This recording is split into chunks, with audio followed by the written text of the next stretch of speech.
Before 9/11, I used to offer various organizations like churches and universities a presentation on Islam.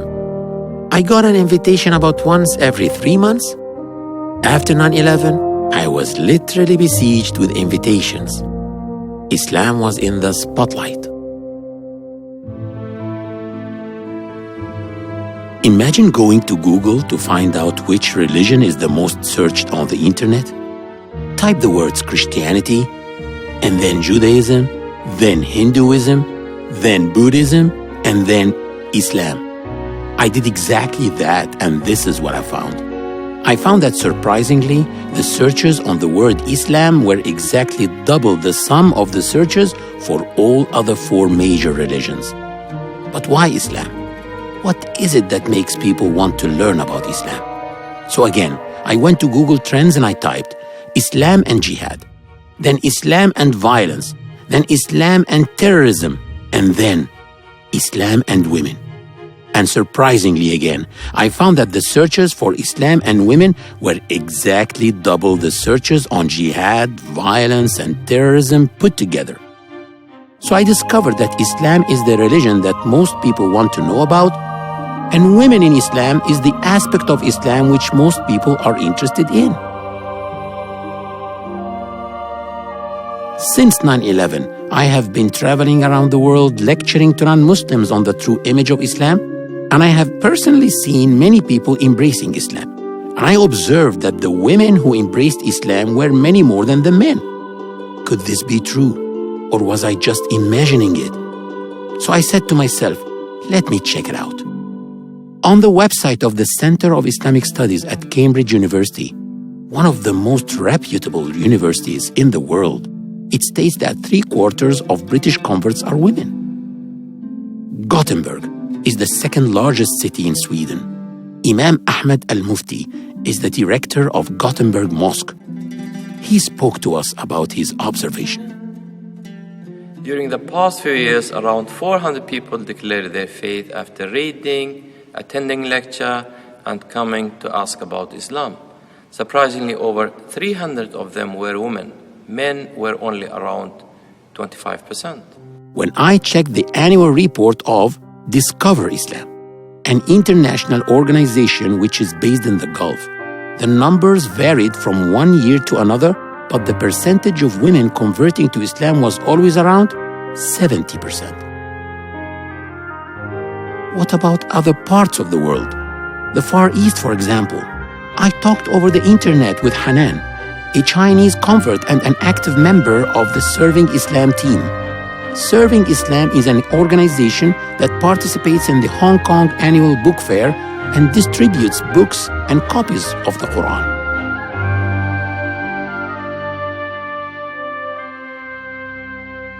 In the year 2009 to 2010, for example, over 100 people have embraced Islam, and 97% of those were women. And ever since, we have been witnessing sisters coming into Islam every week, and women will always the winners. That's why our Sunday classes are filled to the brim with sisters, with only a handful of brothers.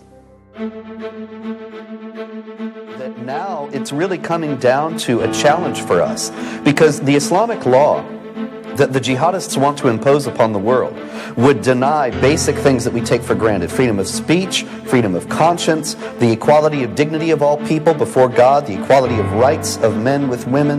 Women especially are in a predicament in the Muslim world. I have decided to challenge and bring Allah to justice on serious charges like discrimination against women. Where is the Muslim feminists?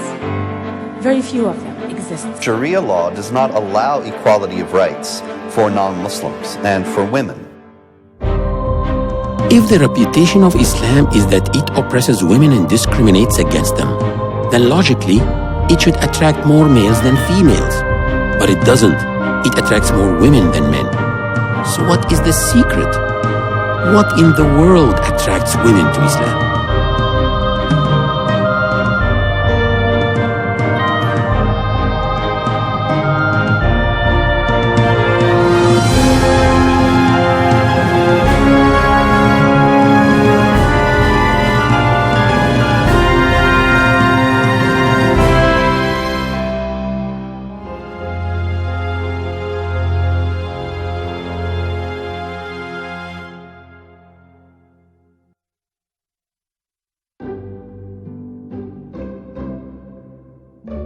My first interviewee was in Belgium.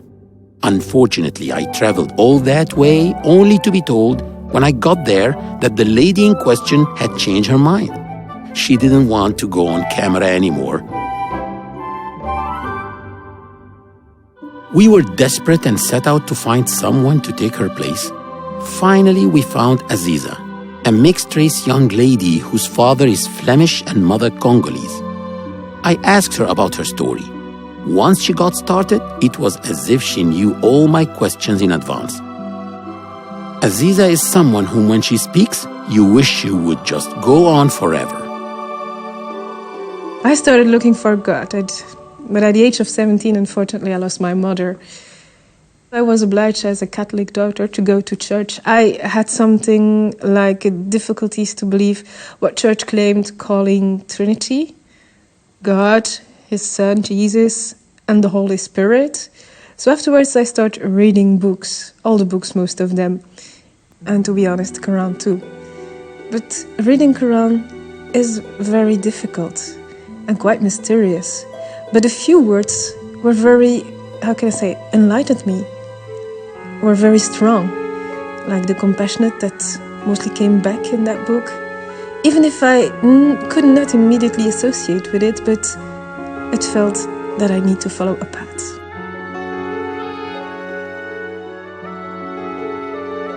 I left it at the age of 17 and I came to Brussels.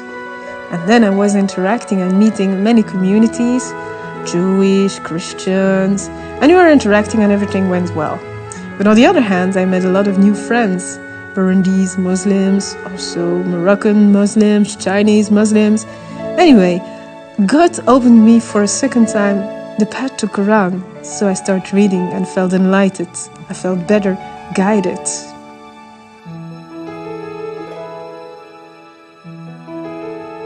Why did I lose my mother at the age of 17? Even if I not feel alone, and even if I am alone, I could feel His presence, even if defining His presence was not easy at all.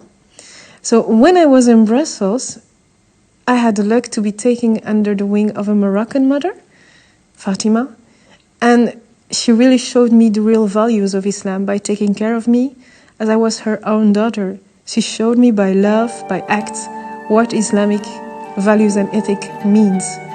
Really, I was lucky. So afterwards, I started studying Arabic at the mosque. And there my professor, a Tunisian professor, Mahmoud, explained me or opened me at least the way to find more information on Islam in a very, very broad sense. So he pushed me to go to the library, and instead of giving or teaching us the rules, grammatical rules, he opened the door and said, go to the library, try to find out what it means. So he opened me the real path to the Islamic education.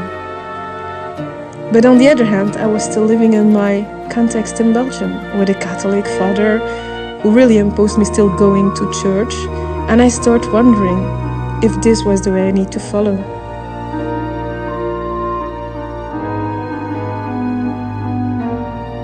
So in 2002, even if I was studying Arabic courses, I went to see Imam Mustafa Kestate. Even if I was not ready to become Muslim, I just wanted to know what did it mean to be a Muslim. So he really gave an answer to my questions by asking me two questions. Do you believe in God? And of course I said, yes, I believe Him. I feel that He is around. And then he said, did you already read the Quran or other Islamic lectures? And I said, yes, of course, I already tried. But it's very difficult for the first time to read Quran, and it's quite mysterious. But a few words came or enlightened me when I was reading Quran, and always came back the compassionate, Rahman, and I was a little enlightened and felt better to follow the path of Islam on my own way. Aziza's story about the impact of the Quran's powerful words was inspiring, but when it came to the reaction of her family and friends, she tried to be humorous, but her frustration spoke louder than the words. My African friends? Weird friends. You know what they told me? They said that I changed board, that I went to the other side. The other side? Which side? I was supposed to go. I mostly went out with them, had drinks with them. I never drank alcohol because I'm not drinking alcohol from the beginning on. But that was weird. And the family? That's something else. When I told my Catholic father that I was Muslim and that I stopped going to church, he just banned me from his will. He said he didn't want me anymore to be his daughter. And I told him, okay, I'm not your daughter then anymore, so take your will and leave me alone. So it took me 7 years to convince him that I'm just his daughter, Aziza Maria Brakeveld, the daughter that he made.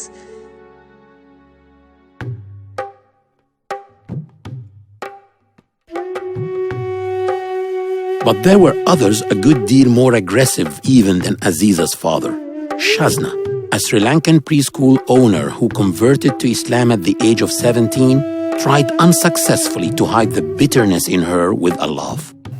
When I embraced Islam and I started to recite the Quran in my room, at my home. So my dad said it and he got angry. Once he kicked me and started to scold me. And once he said, if you are a Muslim, this is a Roman Catholic family, if you want to be a Muslim continuously, you go out. At that time, I think the time is midnight, 3 o'clock. My father kicked me out.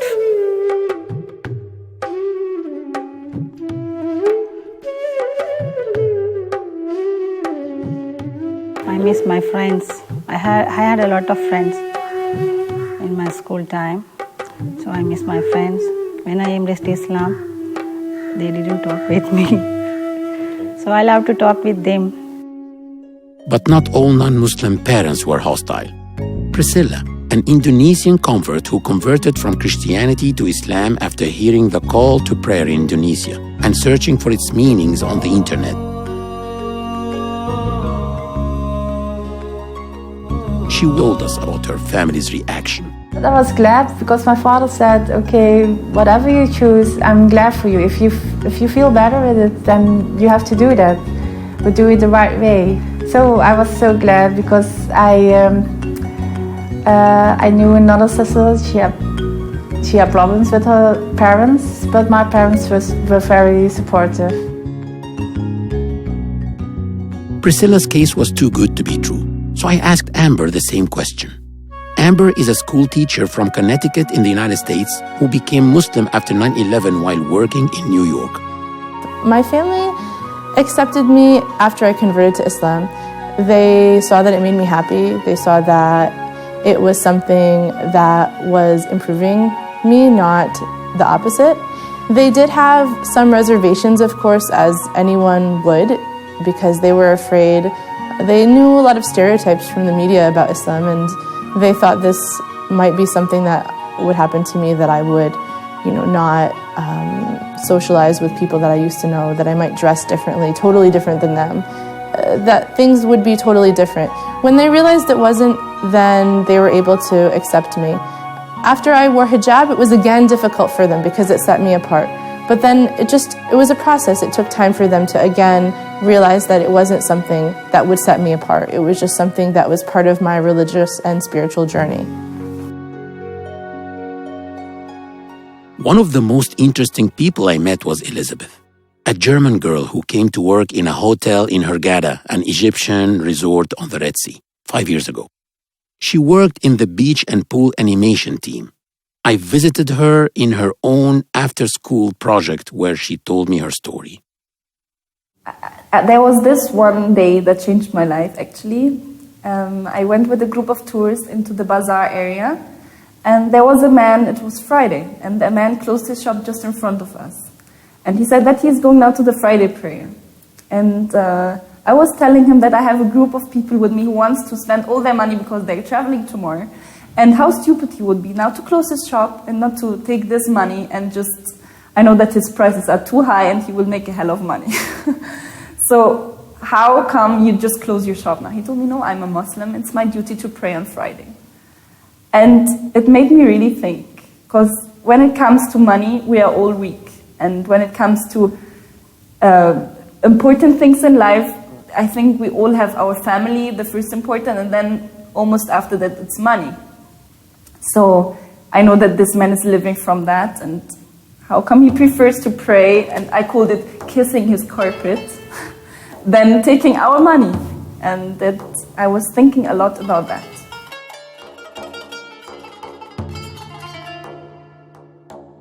I was just completely lost. Everything I used to believe in was changing.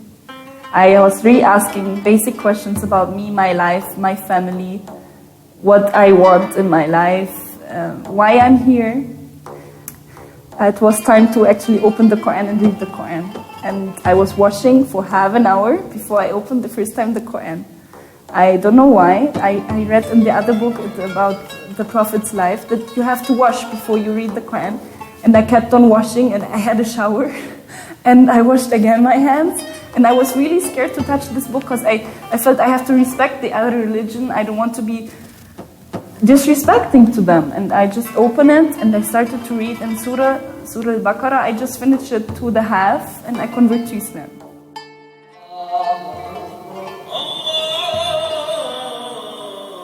But I said at the same time, there are so much rules and so much things that will change now. I'm not ready for that. And I was really scared from such a big step. What will my family say? How will I work in such place and being a Muslim? How do I change my hobbies? Like I loved my freedom life, and I used to depend on myself since I'm 16. I moved out when I was 16 and lived by myself, and there was nobody who had to tell me what to do. I know that I can manage by myself everything, and now all of a sudden I have to admit that there's somebody much higher who knows what's right for me. So to just admit that, it's a big step for my pride, and it made me very scared. And I always just thought about the hijab. What will happen if I wear hijab? Then out of the blue, Elizabeth told me that she had also been a model, advertising Brazilian swimsuits, and spoke about how advertisers treated her as an object. I was a model when I was 15. I wasn't very professional, but you saw me in some cover shoots or in some catwalk shows. I was presenting once the beachwear of Brazilian beachwear. And I remember this day that they told me, oh, you got on some weight. We cannot use you for the next shooting. And I just felt ashamed. I felt, what's the right to speak about my body like that? I'm a personality. I'm just not a product. And I feel that even in the commercials and everywhere, they say sex sells. And they use actually this as an instrument just to sell their product. I don't want to be used as an object. And before I was even veiled, I just covered up my body because I felt the eyes of men. I felt they eat me because I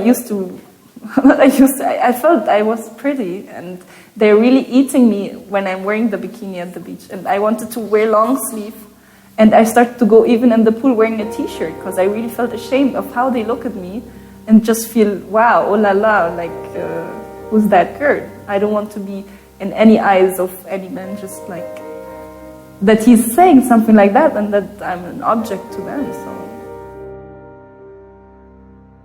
Sex sells. It was not only Elizabeth who felt the hungry eyes of men eating her body. Priscilla felt the same and tried to explain about her need for more respect from men. And also at my work, because I work in a restaurant and hotel, and sometimes men are looking at me, but I don't feel comfortable at all. And I started to change my style of clothes, to wear a scarf to cover this area. So that was a step closer to hijab, so I did it step by step. In the past, men looked at me like I was an object. I didn't want them to look at me like I was a piece of meat. But that they respect me more. Feminists worldwide struggle hard against the objectification of women. Their studies have found that audiences in the West are exposed to over 2,000 ads a day, on TV, in newspapers, on street billboards, all over the place. Ads sell more than just products. They sell values and images of success. They tell us how to be popular, loved, and attractive. They tell us who we should be. The sex object in advertising is a mannequin. Conventional beauty is her only attribute. She is thin, tall, young, long-legged. Most women don't look like that, but they are constantly trying hard to emulate it so as to be loved and desired. The more a woman looks like an advertising star, the more she is accepted in society. Ads like these reduce women to objects, and their sexual content is pornographic. This negatively affects the image of a woman.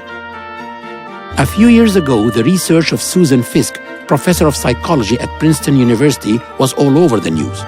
She proved that when men view images of highly sexualized women, the brain areas associated with handling mechanical tools light up. The media does not only shape people's perceptions of women, but also of Islam. Professor Rasha El-Dessouki, a Muslim scholar in Al-Azhar University in Cairo and an activist for more than 30 years in the United States, spoke about the media's political agenda. Unfortunately, Islam has suffered from bad media all over the world.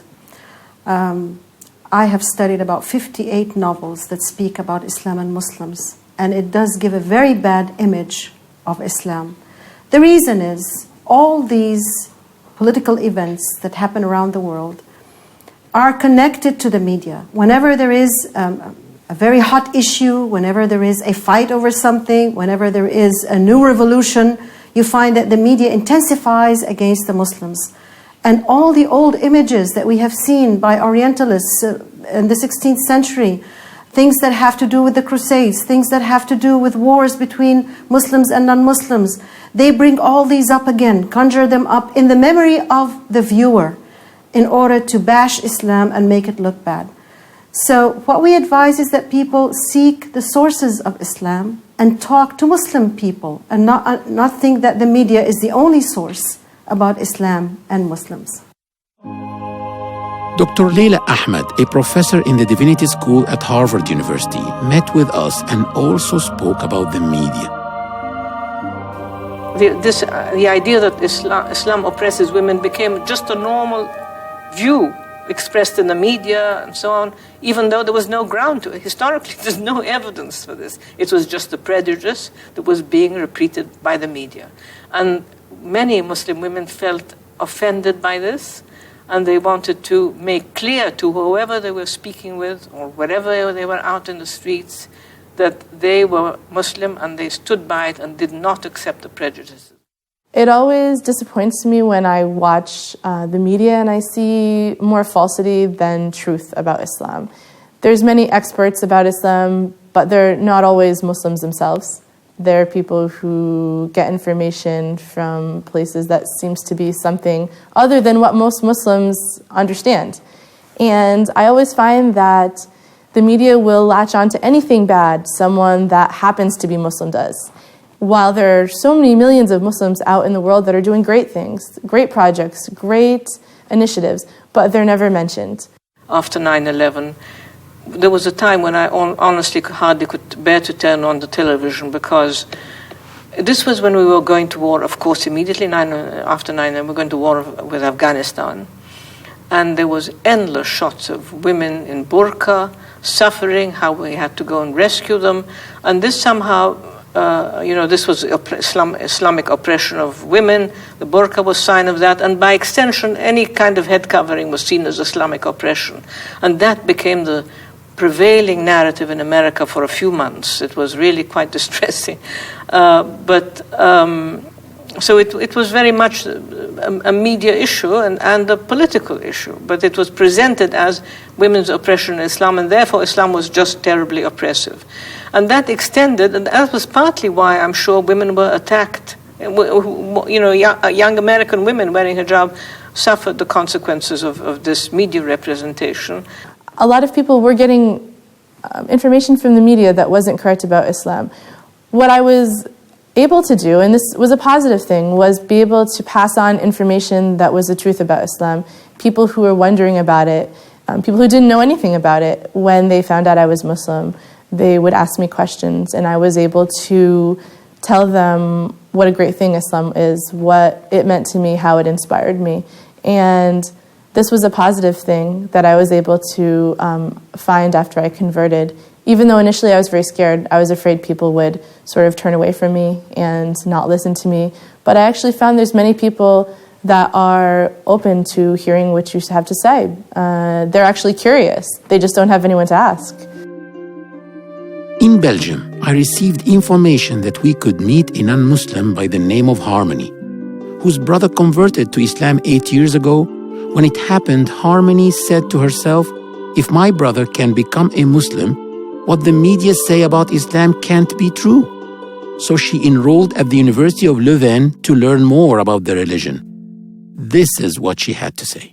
Islamophobes hurt the Islam in a way, but on the other side they make publicity because of their bad behavior and their hurtful sayings. People will start to investigate by themselves, so they will go and look about the Islam. And so actually Islamophobes make publicity. Maybe it's not intentional, but they do it. But yeah, they hurt some people in a way. People had a lot of questions, and so they actually started to research Islam. They wanted to know more about it.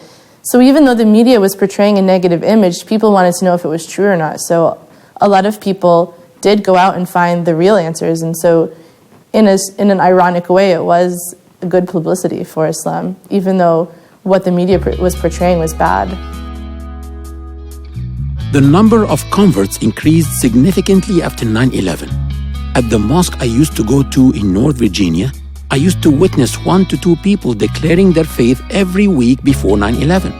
But the month after, I witnessed a case of conversion every day, and some days 2 or more. This wasn't because of 9/11, of course, but rather because of the demonization of Muslims in the media and the continuous defamation of Islam by Islamophobes, which made many people more curious to learn about it. A personal question. Yes. Do you think one day you may become Muslim or Christian or stay as an atheist? Just what do you think? In my opinion, I think that I would probably convert to Islam. But I know it's going to be very hard because people here in Europe don't have a good image of Islam. Certainly if a Belgian person converts itself. But I think that Islam is one of the most beautiful beliefs, and I really believe that what is written down, it is the truth. So yes, I think I may one day convert to Islam. Next door to Belgium, we met Pauline, a Dutch pediatrician who spoke to us what made her embrace Islam. When I was 21 years old, I was in the middle of my medical studies. It came to my attention that when I watched the news and it talked about Islam or Muslims, that all of the news, or predominantly all of the news, is negative. Especially when it comes to women, it's always very negative.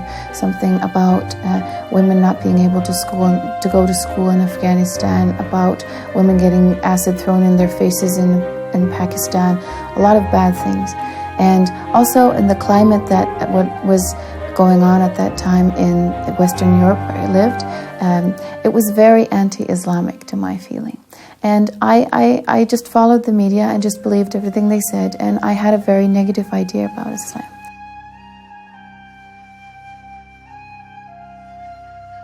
During that year when I was 21, I started to, in my free time, get some extra information about Islam. And the reason I wanted to do that is because I wanted to have more arguments about why this was such a horrible religion. I wanted to be able to debate people about it. So in my free time, like I said, I started to read some stuff, to watch some videos about Islam. And in the beginning, I could still say, okay, I hate this religion, it's bad because of this and this and this. But as I read more and more, I started to really feel, I started to feel I liked it. There were things about it that appealed to me as a person, as a human being. I started to feel that, okay, I hate it, but yeah, this and this and this is kind of cool about it. And in the end, after months and months of reading some stuff, I found out that I couldn't say anymore that I hated it. The list of things that I liked was just too long, and I really felt it was really like coming home, because it was really like it really suited my way of my way of thinking of how life should be, and I couldn't help myself and converted. So that's how I became a Muslim.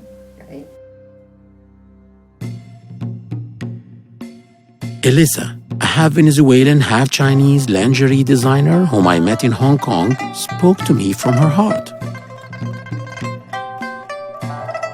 One day, suddenly at night, everything turns around on me, and I feel like emptiness, and I feel questioning myself so many questions, like, what am I doing in this world? What is this life for? And I feel like confused, and then I start to think like, I think there is something that I have to do in this life. So I start to wonder if I need to talk with someone, but I feel like in this world no one is going to help me. And then I think, no, I think there is a God. So I was like, how can I find God? Where is God? I want to talk with God.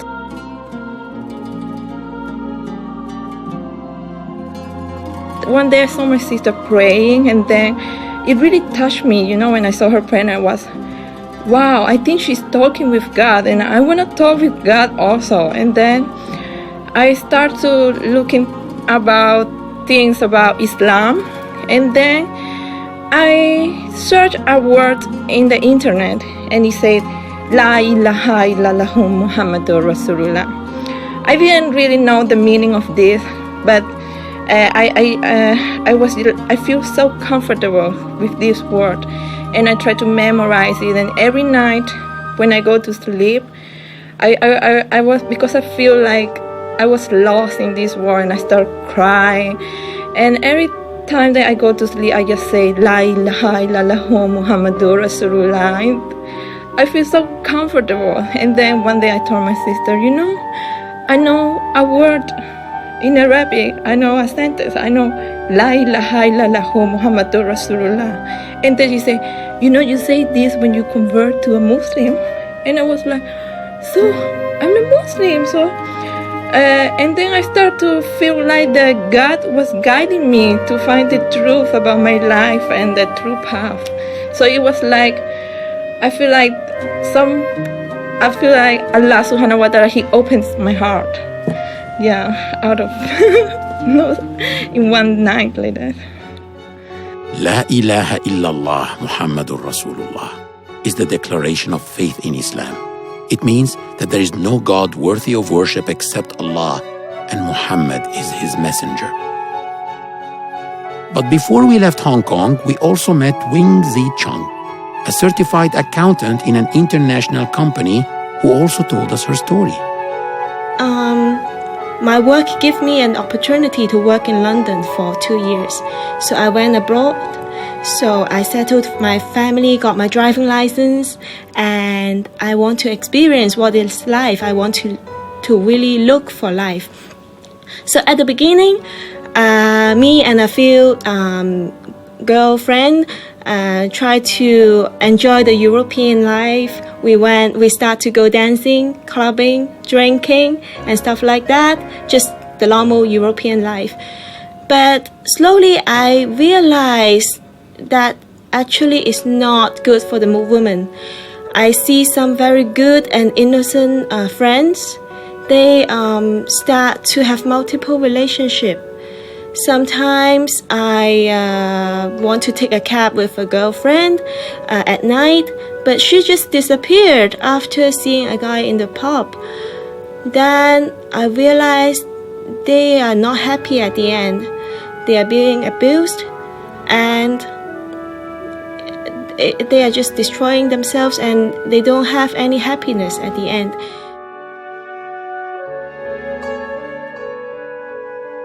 I start to think this European or Western lifestyle that we always feel superior, but I cannot find an answer within that. I took a flight to Florida, and I spent 7 days fishing by the pier, and I start to look for religion with the Bible on my left hand, and Fortress of the Muslim is a prayer book on my right hand. So my religious journey started.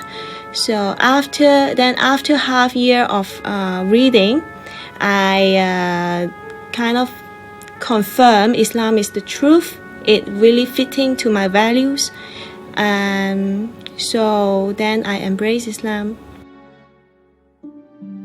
Back to Elissa. I asked her how she came to the decision to wear the hijab. When I started to work, I was really scared about it, wearing the hijab, and when everybody's looking at you so normal and suddenly you are with a hair covering. But then I meet a teacher, and my teacher gave me a really good concept about God. If you believe in God, if you believe in Allah, He will make it easy for you. And I was, yes. I started to get this concept, but still I was not that brave enough. And then one night, I got the Quran and I say, oh Allah subhanahu wa ta'ala, I need to be better Muslim, and I will follow you no matter what you will tell me this night what I have to do. And I just opened the Quran, and there was the ayah that Allah subhanahu wa ta'ala was telling the Prophet Muhammad sallallahu alaihi wasallam to tell women to cover themselves. And I just started crying. I was, oh, mashallah, I cannot deny this message from Allah. And then the next day when I went to work, I talked with my supervisor, and then I said, I'm not Muslim, and I was not devoted at all, but slowly I understand the true meaning of my life, and I really want to go to work with wearing my headscarf. And then she said, yes, it's okay, do it. And then I start wearing my scarf, and I see a huge difference. I was scared how people would look at me, but when the women of my office, they look at me, they were like, oh, why are you wearing a headscarf? And then I said, because I'm a Muslim, and I can talk to them about Islam, and there was the most happy part of me in my job, that I can talk about Islam. And when I approached some of the male colleagues, the way how they looked at me was more respectful than before. And that is when I feel like, okay, this is what I call the honor of a woman. The West has many concepts about that. They don't understand that it's not just a piece of cloth that one puts on their head. It is a sign of, it's a badge of honor. We consider that it is because women are so special that they are not just a physical object, they are not just sex objects. Wearing the cover is a sign of obedience to Allah. Nobody has told her to put this cover on. It comes out of free will and out of deep conviction that she wants to obey Allah on this side. Now, some people tell me that when we wear the cover, we become more self-confident. Surely, because the man does not look at her as just a sex object or as a body, but he would like to speak to her, understand how she thinks, how she behaves. From time immemorial, men have been using women as tools of enjoyment. When a man is depressed, he goes out to have some fresh air and goes to a shopping center or mall. He buys a cold drink and sits outside or by the window to watch women, not men. After a couple of hours, he feels good and he goes home. When Islam tells women to wear the hijab, it is saying, enough is enough. Women, cover up. You're not for public use. Do not let them use you like that. It also gives me freedom that I can respect myself as a woman.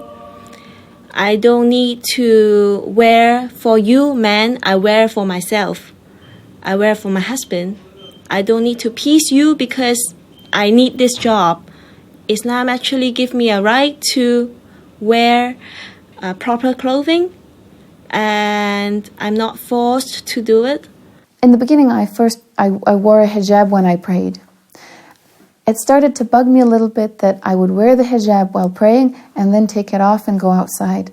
I started to feel that Allah, or God, as we say Allah, sees me always, not just when I'm praying. So if I go outside, He's also there and He's also watching me. It's not just a thing when you're praying. So I decided about half a year after I converted to start wearing the hijab. And ever since, I've been wearing it. Never took it off. What about the women who do not wear the head cover or scarf? Should we look down on them? Absolutely not. They are just as respected, as dignified as all the other sisters or women in Islam. They consider that covering the head is a step higher or maybe a step forward. Later on, maybe in life, she would like to pick up the head cover. But when she understands more about it, nobody forces anybody to wear the head cover. As women in Islam, we have to wear a veil. And personally, I think wearing a veil is a process. It's not a trendy kind of stuff. No, women need to have the time to know how they're going to wear the veil and how they're going to behave, because wearing a veil is a responsibility. And inshallah, I will wear the veil. Just like converting to Islam was a process, wearing hijab was also a process. I didn't wear hijab when I first converted to Islam. I waited for a while until I thought it was the right time. Of course, I didn't want to upset my family. I was afraid of losing friends. I didn't want to not be able to find work. And I was living in New York City after 9/11, so it wasn't really a very friendly time for Muslims. But I knew I wanted to do it, so one day I just decided that I would wear hijab, and I did. When it was time to take a next step, I went one week with wearing hijab to work. And they told me that you cannot work with hijab in this place here.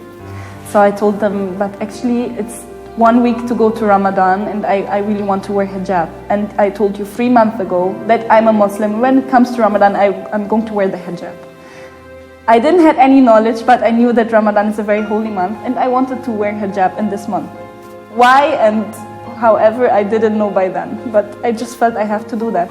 And they offered me the double of the salary if I just take it off and stay for the next season, because all the kids love me and they want to come back only for me, so please stay. And they gave me an apartment, they gave me the food, they gave me everything.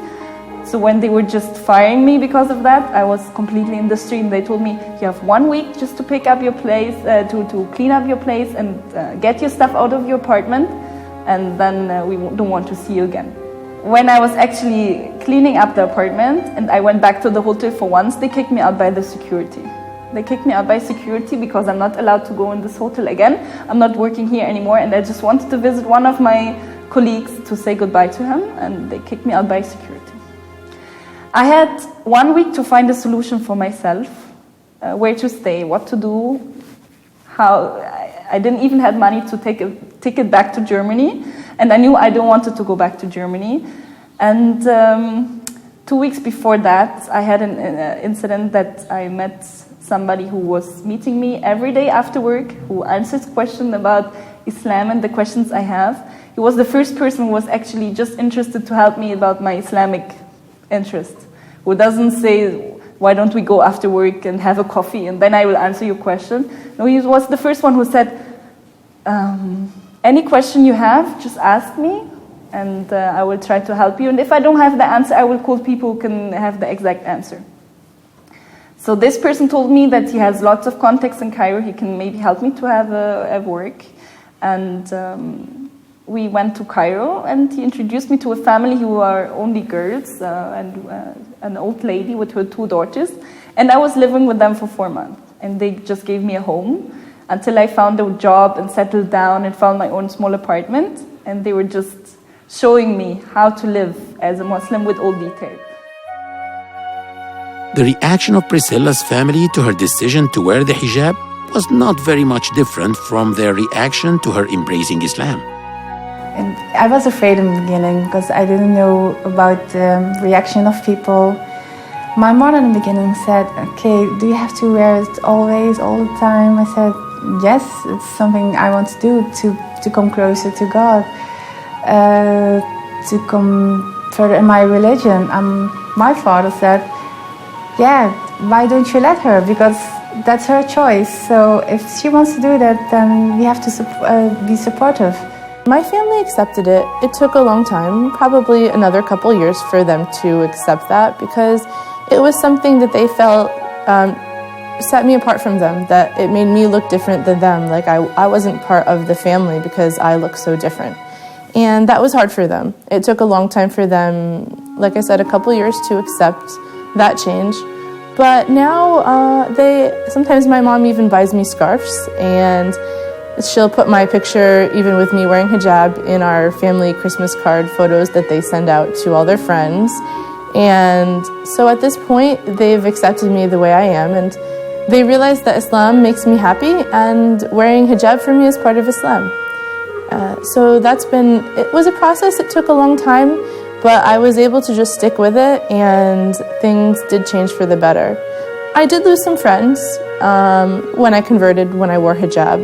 But to me, those people weren't true friends. People that are true friends will be able to understand the changes that you make, and they'll be able to accept you for who you are. And I do have a lot of great friends that I've had from childhood and that are still my friends, no matter what change I go through. The work life, when you become a Muslim, especially in a European country, always has some challenges because you wear the headscarf, the hijab. Sometimes I had to leave my work on the side and start answering questions about the hijab. I say, okay, can we finish our work first and talk about the headscarf after? Because I'm very busy and I have to go. They always pay attention to the outfit. And this is very humiliating for women generally in the world, not only for Muslim women. It's very, very nasty when I see this coming from women. I see women who discriminate other women because of their outfits, what they wear, not who they are, what they believe in, if they're righteous, if they're educated, if they can offer to the world, if they can offer to the society, if they can benefit the world, but what they wear. And this is a crime. I mean, it would be interesting to do a study of the relation between the hijab that Muslims wear and the dress that nuns wear, because I think it was in the 60s that Catholicism abolished the requirement of dress for nuns in the West. But now there's a movement of nuns to go back to some kind of what we call headscarf or head covering. So it'd be interesting to do, but I haven't seen a study yet comparing the movement for return to conventional covering among both Catholics and Muslims. Dr. Leila wasn't to know that I have been doing exactly that, especially in churches around the world. When I'm asked about the hijab, I ask them in turn, who of them has ever seen a woman wearing hijab before? And of course, all of them raise their hands. Then I ask, who among you has ever wondered why they wear it? And 90% of them raise their hands. Then I show them this picture. Then I ask, do you know who she is? Yes, they answer, Mary, the mother of Jesus Christ. Then I show them this picture and I ask, who is she? They say, Mother Teresa, the Nobel Peace Prize laureate.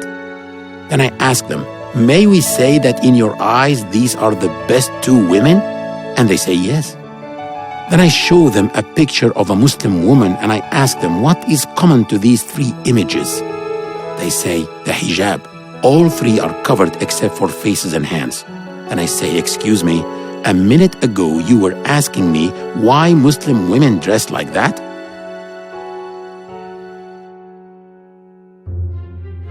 But some Muslim women do not only cover their hair. There are those who also cover their faces wearing what's known as niqab or sometimes burqa. I met one of them, Naima, a British convert of whom the British newspaper The Daily Telegraph wrote, that Muslim woman could be happier than you. She is also the chief editor of Sisters magazine, as well as a prize-winning author of many books, including the popular From My Sister's Lips.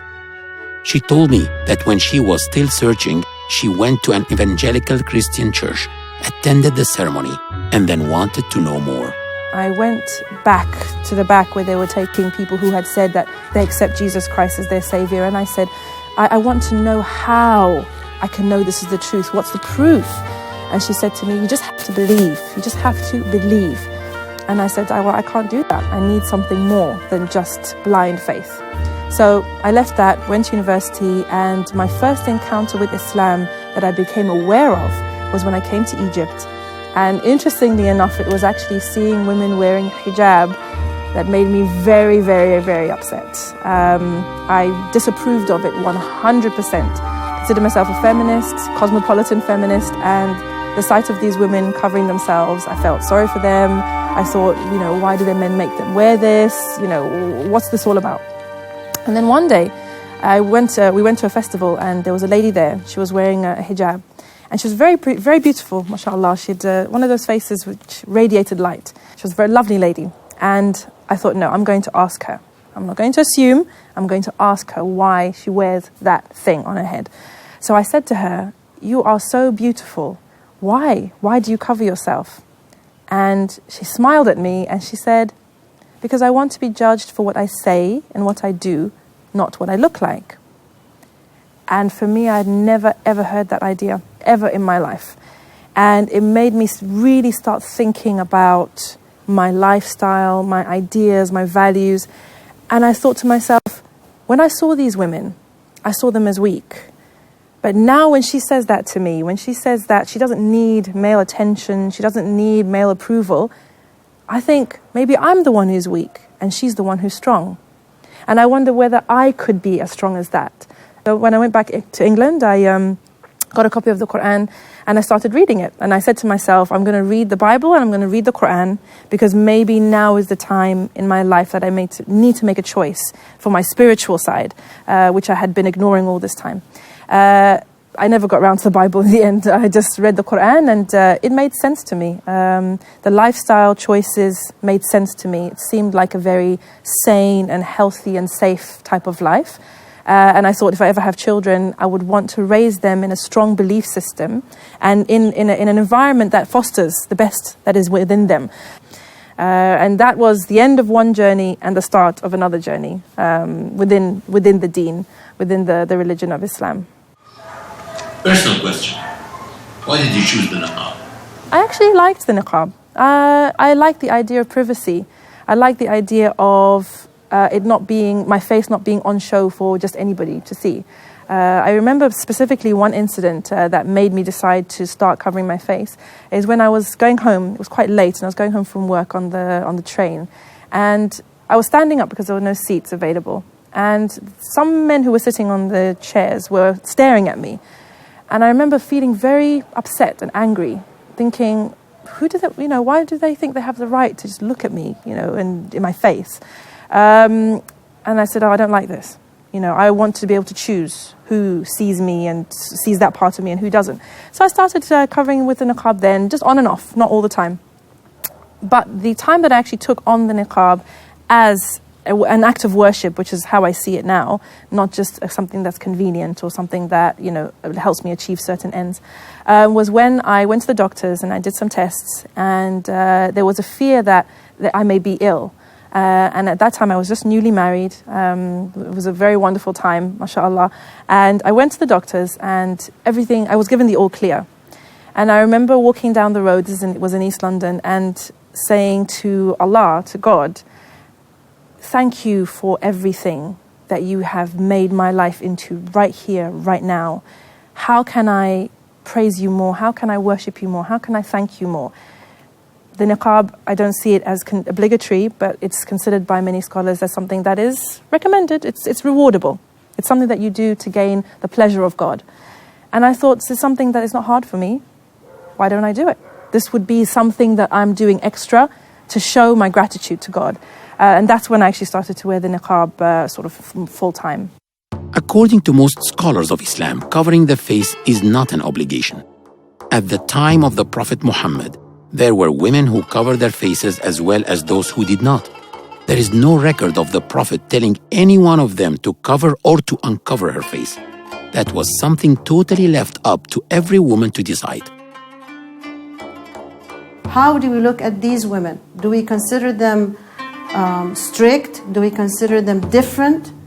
Absolutely not, because there's a variety of opinion. The minimum that one should cover, or should leave uncovered rather, is the face and the hands. But if one wants to put more cover, like wear several pieces of clothes or extra coats or whatever, or wear a face cover, this is also allowed.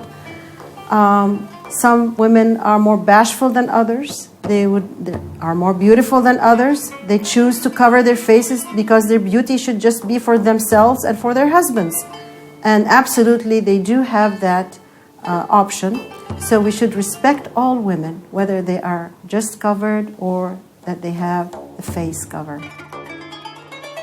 In some European countries, niqab is now banned. Police arrest women who cover their faces and fine them. Right-wing politicians defend this law by saying that covering the face is against European values. Is it really against European values? I asked myself. The funeral of Emperor Franz Joseph. From 1848 until his death in 1916, the Emperor of Austria, Apostolic King of Hungary, King of Bohemia, King of Croatia, King of Galicia and Lodomeria, and Grand Duke of Krakow, and up to 1866, President of the German Confederation. These women we see in the funeral train of Emperor Franz Joseph are not from Saudi Arabia. They are the princesses of Europe. Women of the royal families and aristocracies of Europe used to cover their faces in funerals and at weddings.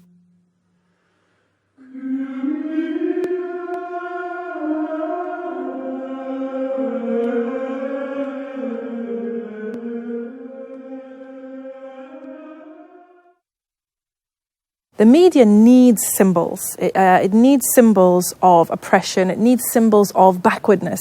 And it's chosen niqab as its symbol of oppression and backwardness and call to gender rights and things like this. So in terms of the media, there's not really much that one can do to tackle the media, except for trying as much as possible to put positive images of women in niqab out there.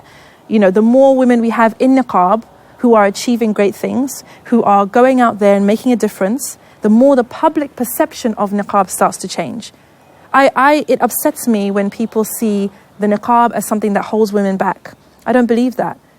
Yes, there are restrictions and there are things that are more difficult for you, but it depends on who you are as a person.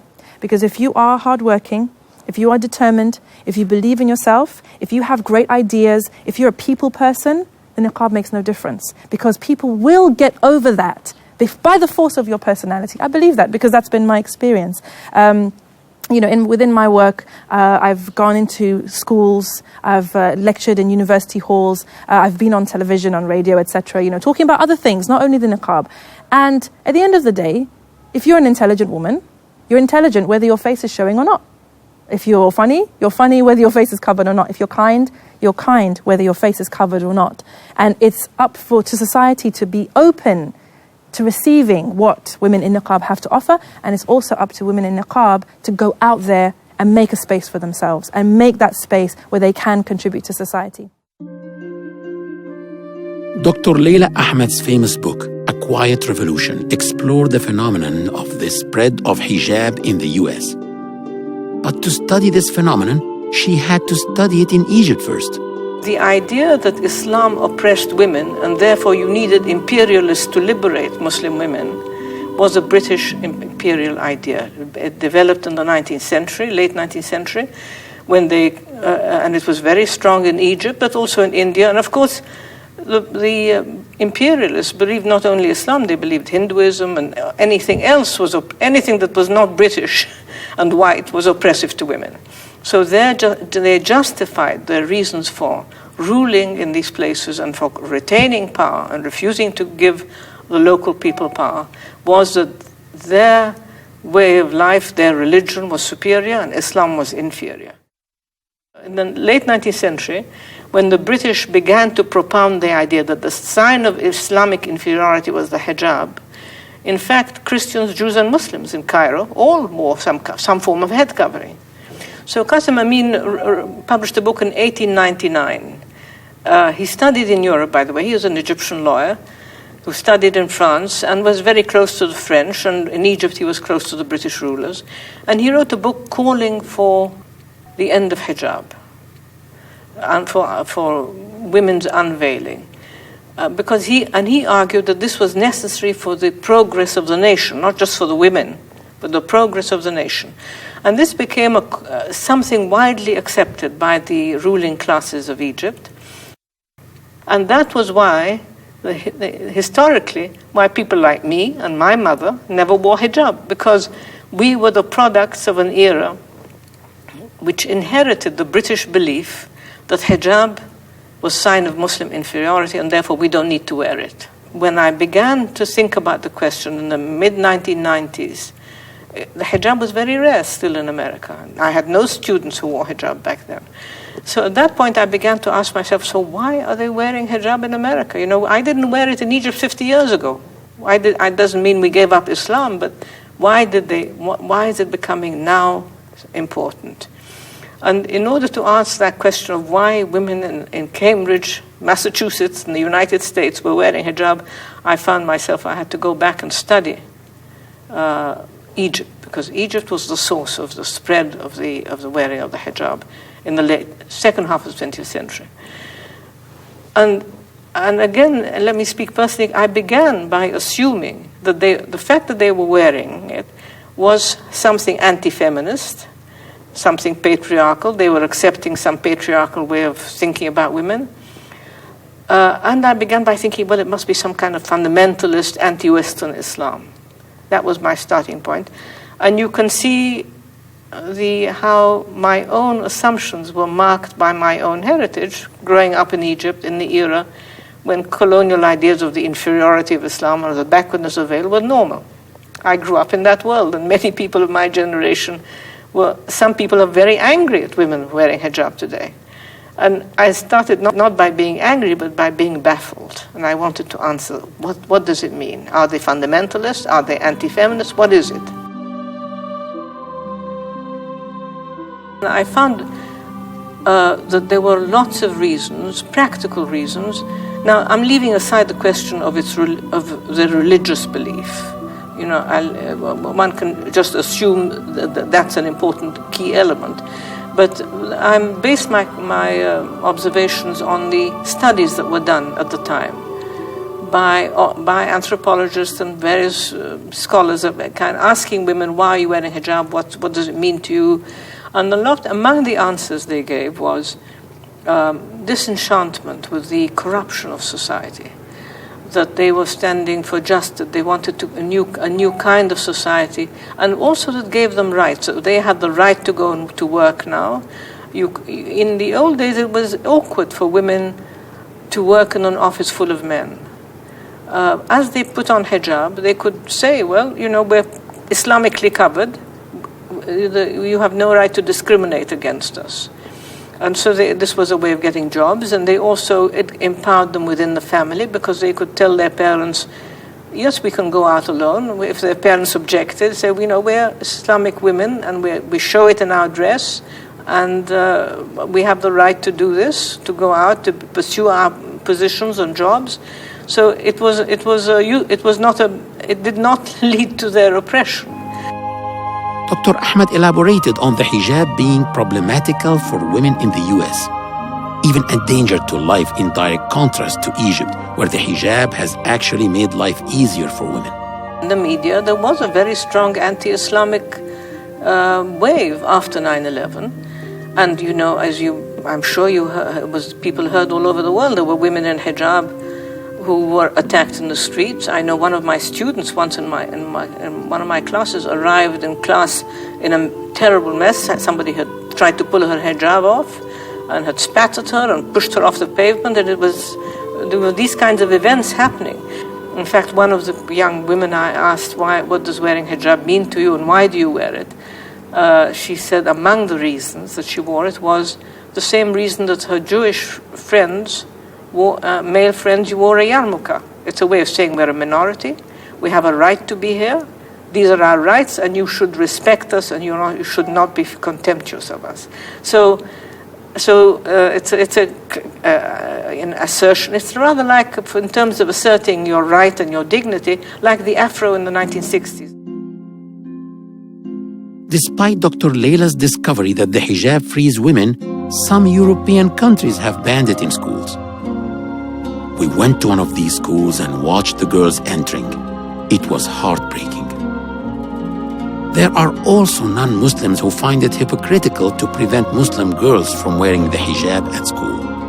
Government should not prohibit wearing hijab or wearing clothes you want. If a girl can walk in a bikini, then why don't a girl can walk in a hijab? I mean, it's the same. One choice is not the same as another. If a girl comes in a miniskirt to school, then why can't a girl come protected to school? So I think it shouldn't be that way. Both men and women complement each other. They are on the same status. God has not discriminated between men and women in acts of worship or in the rewards that they get out of these acts of worship. That is why we can see that Islam has emancipated women in the sense of giving them new positions. As before Islam, there was no liberation in that sense. So we have, for example, a lady called Ashifa bint Abdullah. She used to be the administrator of the souk or the market. And she used to have the job of a policewoman. She would hold people accountable for any cheating that happened in the market, which means that she's almost a judge in this sense. And women held several positions along the line after many years after Islam spread. They were actually also jurors. They would give juridical verdicts, and this happened in Andalusia. Women used to put lanterns at their doors to invite people to come and learn from them. Aisha, peace be upon her, herself was a scholar in her own right, and she used to disseminate the verdicts that the Prophet could not give to women concerning women issues. She was a scholar, and she actually corrected numerous Sahabas about the verdicts that they gave concerning Islam and concerning the rulings of Islam. Well, one of the extraordinary things that I found, having begun by assuming that women who wore hijab were more accepted patriarchy and were not feminist, it was very surprising for me to discover that actually some of the most feminist Muslims of the younger generation in America were women who wore hijab. They were fighting for equal rights, they were fighting against domestic violence, they were very active in all the spheres for women's rights. You know, when I watched the Tahrir Revolution, I saw a lot of women in hijab who were the ones who were calling for rights for women as well as for men. Many of these women that I'm talking about would not call themselves feminist, because feminism has, the word itself has implications about, they're not calling for equal rights in the American sense, in a way. They're calling for equality, equal justice for women. It's quite a complicated idea. I mean, it's not that they just want equality the way secular feminists want equality. There are two different ways of looking at women. There are movements in this world. One of the movements is called secular feminism. And this is basically secular gender feminism. The other one is equity feminism. Gender feminism would like to regard women as a single entity, that they are emasculated, that they are macho, that they can do anything. Maybe that would be contrary to their own natures, but they can do anything. Now, equity feminism is more or less like Islam, and it does cover all the rights that women in Islam would like to have, and that actually women in Islam have been given 1,500 years ago. That is why it is important to look at women as part of a context. This context is the family. So when God Almighty created Adam, He created Eve, and then came the descendants. That is why women are part of a family, their fathers, their mothers, they are sisters, they are daughters. That is why we should not look at them as a single, emasculated entity.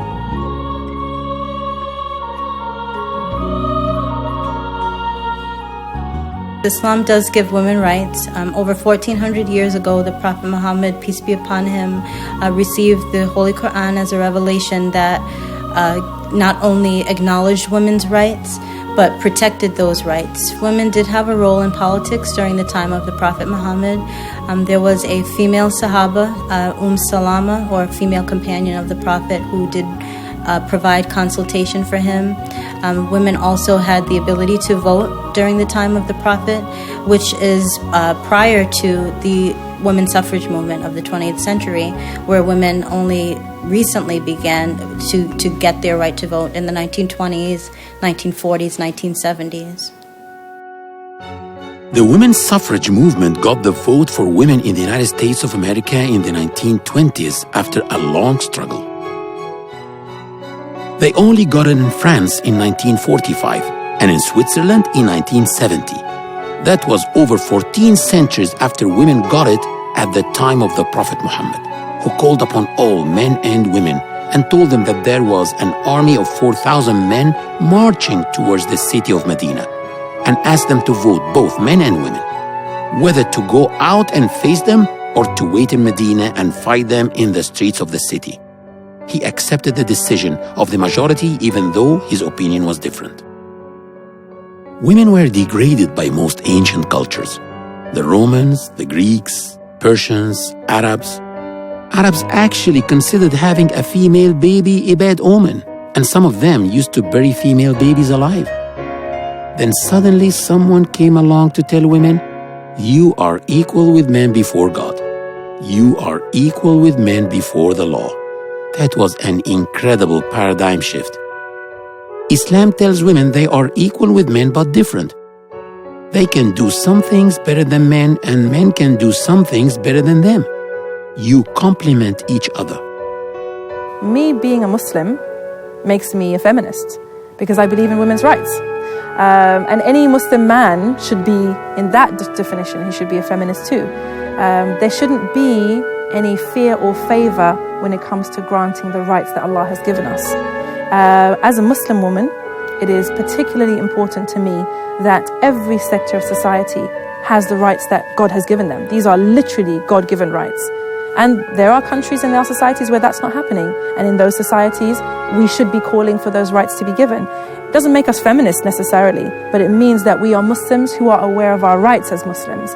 And when people look at Islam, they often cast Islam, again, you've got that symbol of Islam as the ultimate oppressive religion to women. And people always ask this question, then in that case, why are so many women becoming Muslim?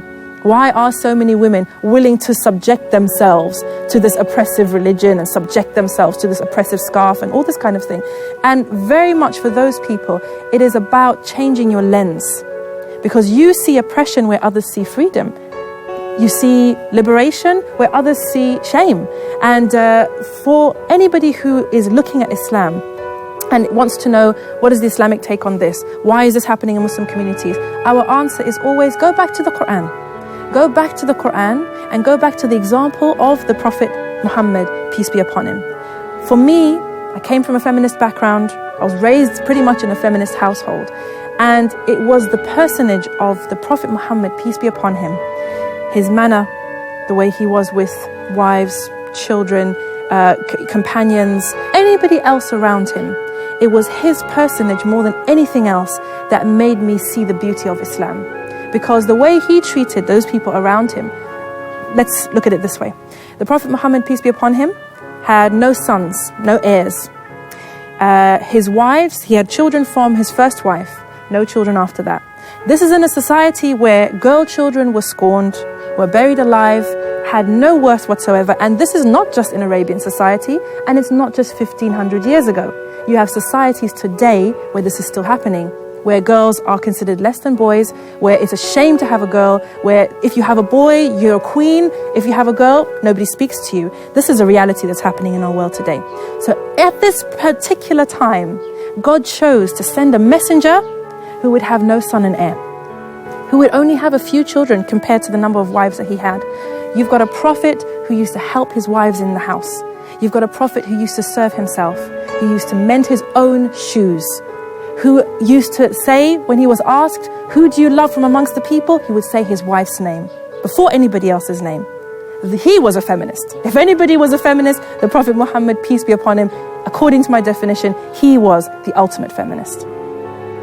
In the last sermon Prophet Muhammad gave before he died, he mentioned that men should treat women kindly and that they should treat them well because women are their partners and their helpers. And that was his last sermon before he died. That was the last message he was ever going to give anyone.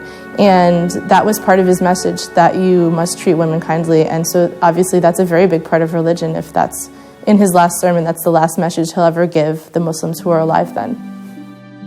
The Prophet Muhammad, peace be upon him, set a standard of helping his wives in the kitchen. Modern Muslim husbands also help their wives in day-to-day lives. Islam has made my marriage and my life with my spouse more peaceful. We can truly love each other because we have standards of what love is. Prior to accepting Islam, I was caught up in the ideals of, what does it mean to have a marriage and what is romance, and, I want to have a romantic relationship, and Islam has made our relationship truer and more solid, more secure. In nearly all the interviews with the 12 converts, there was something they all highlighted as being an attraction to Islam: freedom. Before I became a Muslim, I had a lot of misconceptions about Islam, especially concerning women. I really thought that this was a religion in which women are forced to dress a certain way. They're not allowed to go outside. They're not allowed to learn. They're not allowed to work. They're not allowed to be a human being. This is really what I thought. But after I converted, I found out that all my misconceptions, all the ideas I had about women in Islam were wrong.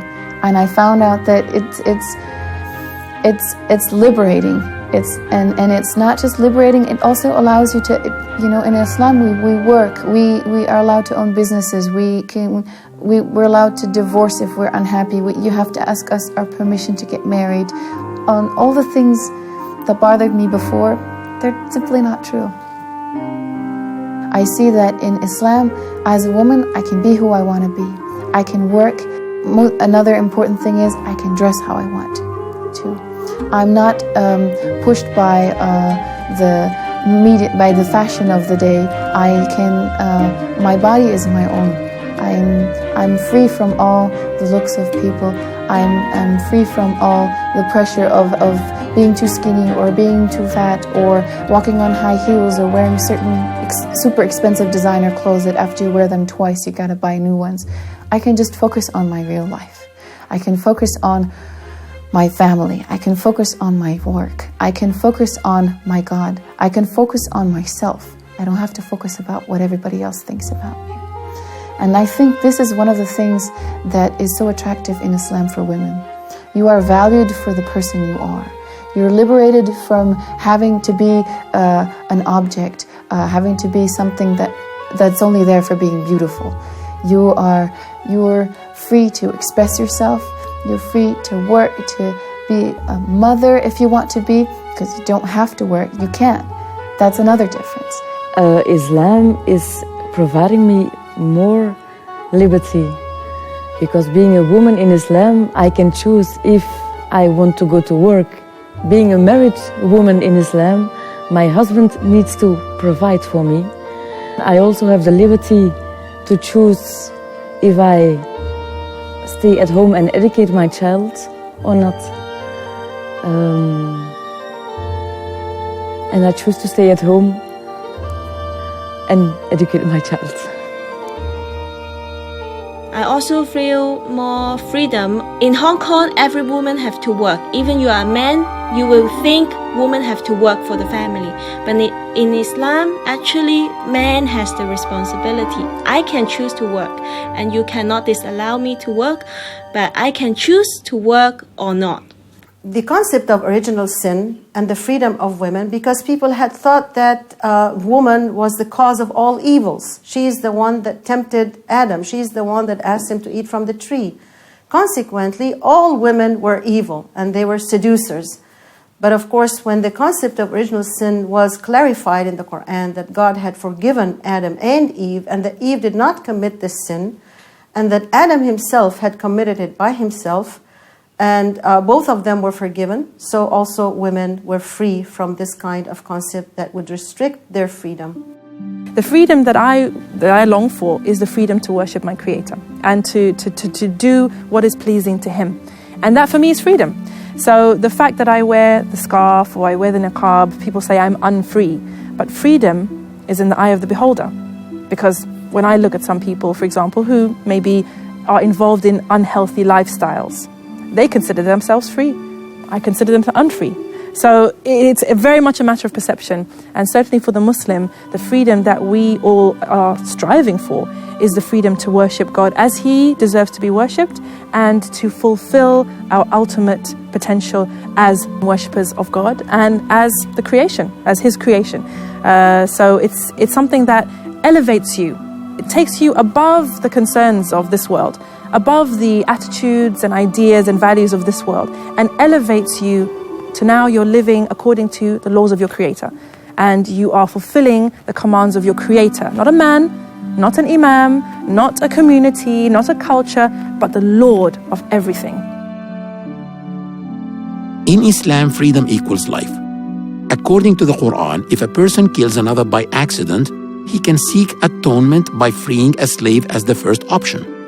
This means that if you take the life of someone by mistake, give freedom to someone deprived of it, since you cannot give life to someone who's dead. God described the Prophet Muhammad in the Quran as a liberator. The Quran says, He releases them from their heavy burdens and the chains that were upon them. During college, I would research it a lot in my free time. I would get Quran verses sent to me in my email from a certain website. And I eventually developed the sort of philosophy of it without actually converting. I held all the beliefs, although I never converted to Islam. I didn't know any Muslims personally in New York, and I didn't know where to find them. But I knew myself to be a Muslim. Amber said something I have heard many converts say. She said that she did not convert to Islam. Islam was inside her. All she had to do was find it.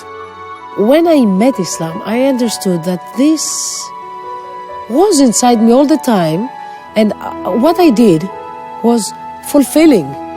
Yes, I take from outside knowledge, but it was inside. It was like a fire that needed some to light up more. Now that I'm converted, I have something beautiful, and it's called the prayer. We pray 5 times a day, which means that 5 times a day I relax. 5 times a day I'm in meditation. 5 times a day I give my worries to my God, to my Creator. And this is my favorite thing in Islam. If you've never prayed, go for it. Just try. It'll save you. It saved me. What converts always express about liberty being an aspect that attracted them to Islam seems opposite to what a person may see in some Muslim societies which apply their own old cultures and just flavor them with Islam. This does not do justice to Islam. Therefore, if any society or individual oppresses women or discriminates against them, it is against Islam, not because of it.